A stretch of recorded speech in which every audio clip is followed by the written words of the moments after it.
With a new Democrat at the top of the presidential ticket, Republican Senate and House candidates have been forced this week to pivot.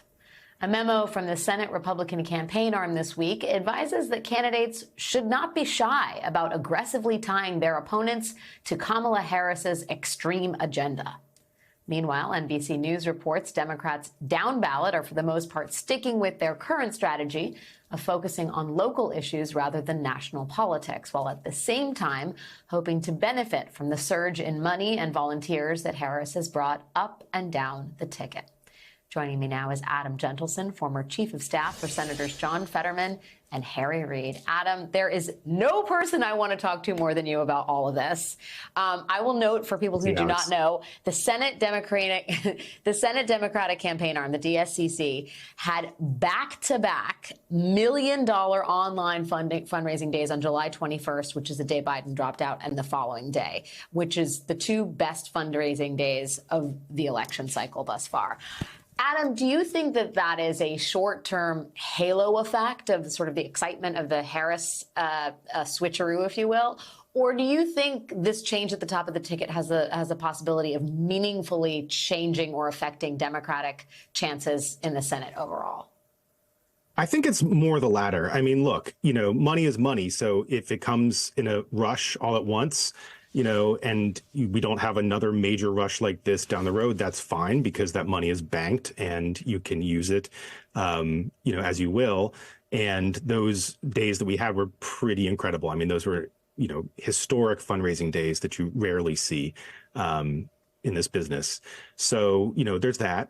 But, I think there's a real sense that the energy in this race has changed. And I was listening to your previous guests discuss their own experiences in Michigan and Pennsylvania in down ballot races, seeing a renewed enthusiasm among voters and volunteers for Democrats, not just at the top of the ticket, but up and down the ballot.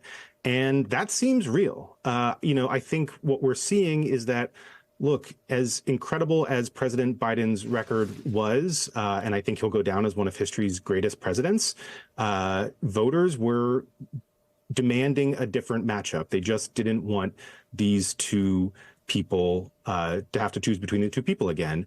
And they're getting that. And not only are they getting a new option, they're getting someone who is young, dynamic, who's got an incredible record of her own to speak on and to advocate for, and who has shown in just a few days an incredible ability to inspire people and make them feel a part of this process and make them feel like they've got skin in the game here. And so I think that is what you're seeing up and down the ballot.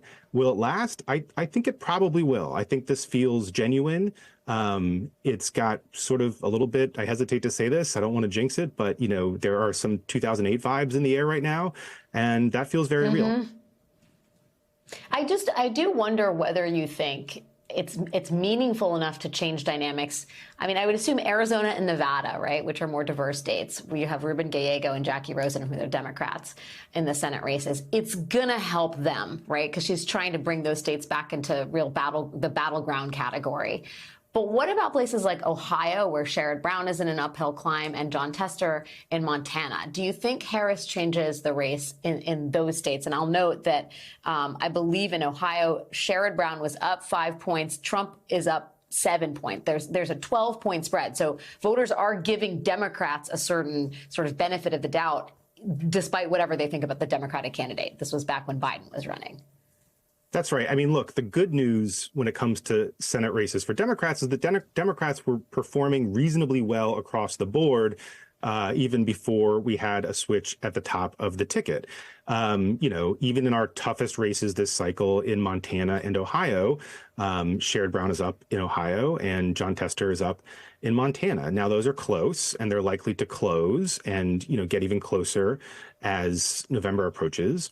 But the fact that they were already up suggests to me that what the Harris effect that we're seeing of increasing enthusiasm, of increasing donations, of increasing volunteer hours is going to have a real meaningful impact, because what it does is it raises your floor.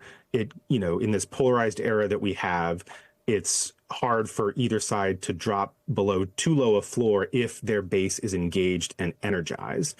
And there were some real questions previously about whether the Democratic base was going to turn out in the numbers that we need to defeat Donald Trump. I think those questions have gone away.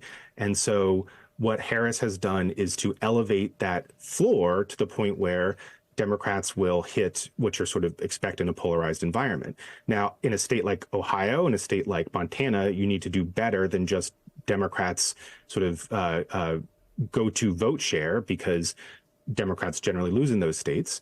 But then you have incredibly talented and well-respected politicians like Sherrod Brown, like Jon Tester, who have really defined their own profiles as separate in certain ways from the national party, in ways that define them, that are closer to the voters of their state. And so when you put those two things together, when you put the sort of more heterodox profiles of people like Jon Tester and Sherrod Brown together with massive voter enthusiasm among the Democratic base, that's a winning combination. I would assume, correct me if I'm wrong, that in places like Arizona, where Ruben Gallego's up 3 points, even though Trump was up 6, so a 9-point spread between the Republican and the Democrat. Jackie Rosen in Nevada, who's up 5 points, where Trump is up 3, right? So Biden's losing, but the Democrats on these 2 tickets are winning. That the entrance of Harris into this race is only going to help cement a Democratic victory. Do you think that is overly confident to say that in Arizona and Nevada, or is that on the money? It's, I mean, you never want to get too confident. All of our elections recently have been decided by incredibly close margins. Arizona is always going to be a tough state. Nevada is always going to be a tough state. I know this from long experience there. Democrats usually pull it out there, but it always comes down to the wire. And is decided by, 15, 20,000 votes in the end. So look, are these guaranteed victories? Absolutely not. Have our chances improved? Absolutely yes. I think one of the things that Vice President Harris does for Democrats is she opens up more paths to victory. We were having legitimate issues with base motivation. We were seeing fall off among non-white voters who were peeling off either through lack of enthusiasm or genuine motivation to Trump. And I think she fixes those problems. Adam Gentleson, please come back. I need to hear more. Also, don't let me get too overconfident. I appreciate your time tonight, my friend. Thanks for joining me. See you soon.